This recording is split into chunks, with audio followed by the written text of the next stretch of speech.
everyone. Welcome to the Jose Aliaga. I am your host, Jose Aliaga, and today we're gonna talk an exciting topic about the dictator from Venezuela, Nicolás Maduro. Nicolás Maduro has been the president for many years after former president and dictator too, Chavez, Hugo Chavez, passed away. Nicolás Maduro took over and became the president or the new dictator from Venezuela. He was a long-time politician. He was a member of the union, and he supported a lot of the communist or socialist idea from basically from the left party from Venezuela. So Hugo Chavez and him were very partners and friends. So he was his secretary of like Secretary of State from Venezuela, and then he became the vice president of Venezuela. Then when President Hugo Chavez passed away, he took over Venezuela and became the president or the new dictator.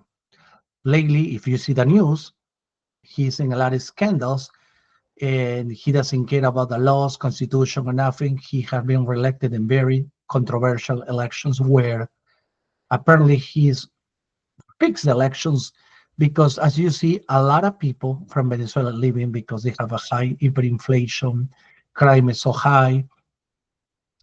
His local domestic policies are damages not just the economy, but the people. That's why we have a lot of people from Venezuela living to other places because they cannot find a better future. But he is still keeps saying that Venezuela is doing great. This week, after he took over, it's kind of interesting because the only people that show up to support his presidency was just a group of dictators.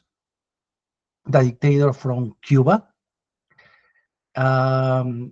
Diaz-Canel, and then also the dictator of Nicaragua, which is Daniel Ortega, the Sandinista. So he doesn't have a support for countries that live in democracy. So it's very sad for Venezuela. So when Hugo Chavez, the former dictator from Venezuela, was sick, during that time, Maduro took over the presidency of Venezuela. After the election of 2012, Chavez was getting even worse. And at some point, Chavez was actually moved to Cuba to continue his healthcare over there. And Maduro was running the country until Hugo Chavez passed away on March 5th, 2013. When Chavez died, Maduro very much took the presidency. He became the new dictator, and things got even worse. Poverty, inflation, high crime, and people starving to death very much. And every single time he tried to do anything for Venezuela, it's getting worse. He opened a lot of the jails, mental institutions, and told all these people to go to other countries. And most of them starting coming to America. In the last 3 years, we have a lot of immigration coming from the U.S. borders, coming some of these people. Maduro thinks he's doing a great job. Facts are the economy is terrible, and at least the last 5 elections I recall are fixed, and it's very sad for Venezuela. And whoever tried to stand up or fight this dictatorship, Nicolás Maduro put these people in jail, or he basically tried to kill them. That's the facts. Is what happened with people that are trying for fight for democracy. Now, Nicolás Maduro certainly has some support from Russia and China, and also his close collaborators are Padrino Lopez and Diosdado Cabello, who those two individuals has been accused by many to be the new drug cartel in Venezuela or in Latin America. So this is a new Venezuela. Now, back in the 1980s, Venezuela was an example of good economy.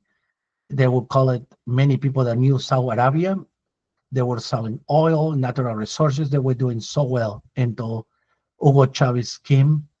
Things started getting bad, and now with Nicolás Maduro, they become like very, very poor.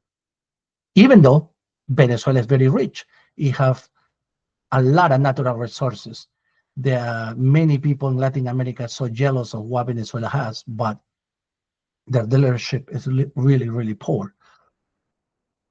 Of Venezuela. Venezuela back in the 1980s, their economy, it was, people used to make good money, and nowadays inflation and the new policies Nicolás Maduro is bringing, plus his dictatorship, is destroying Venezuela, and it's too sad. Many still have hope for Venezuela, and hopefully things change. I want to share this with you today because I want to give you an update of what's going on in Venezuela. Most people don't know about this, but hopefully something change soon. Thank you. If you like my videos, please don't forget to give us a like and subscribe to the channel. And we're going to continue give you more updates about Venezuela. Thank you so much and have a blessed day. Bye-bye.